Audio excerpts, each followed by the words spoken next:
Welcome to Hatman Strikes Back Daily Boxing News. So apparently Jaron Boots Ennis is set to vacate his titles at welterweight and move up to 154 pounds. This is not yet official, but we're expecting an announcement from Team Ennis, an official announcement in the coming days, according to his promoter Eddie Hearn. I was calling for Ennis to move up in weight after his fights with David Avanesian and his rematch with Jaron. To me, he looked like a drained fighter in those matchups. He looked a lot better in his last fight against Ennis, but as some subscribers pointed out, because it was a unification, Ennis did not have to adhere to the IBF same-day rehydration limit on the morning of that fight. And I think that goes some way to account for why he appeared a lot more energized against Ennis than he had been against Avanesian or Jaron. In any event, the weight cut was still tough enough, and Ennis felt presumably depleted enough, despite the good performance against Ennis, to move up to 154 and vacate his 147-pound belts now rather than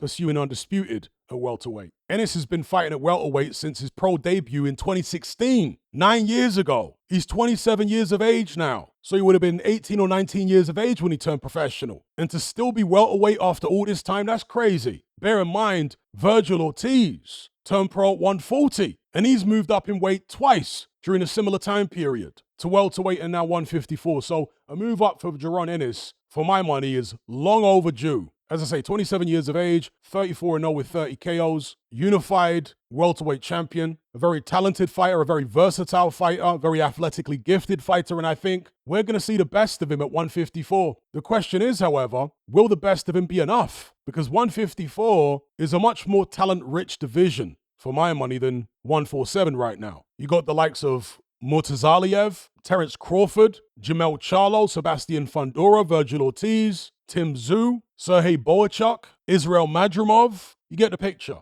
I very much look forward to seeing Boots Ennis in that mix. There are some very interesting matchups for him to be involved in. So yeah, hopefully we get the official news from Ennis himself sooner rather than later that he is moving up to 154 pounds. And given the fact that he is still an incumbent champion at 147, the way the sanctioning bodies tend to work, he'll probably receive a pretty high ranking immediately before he's even had a fight at 154. So yeah, let me know what you guys think about this news. Boots Ennis moving up. There has actually been some talk about Vergil Ortiz moving up to middleweight. If that happened, then Ennis and Ortiz might miss each other again. I would hope they fight each other at 154 before that happens. But even if they don't, there are plenty of other very interesting matchups for Ennis to have at junior middleweight. So yeah, let me know what you guys think about all this in the comment section below. Don't forget to like and share this video. Subscribe if you haven't done so already. And I'll catch you guys on the next one. I'm out.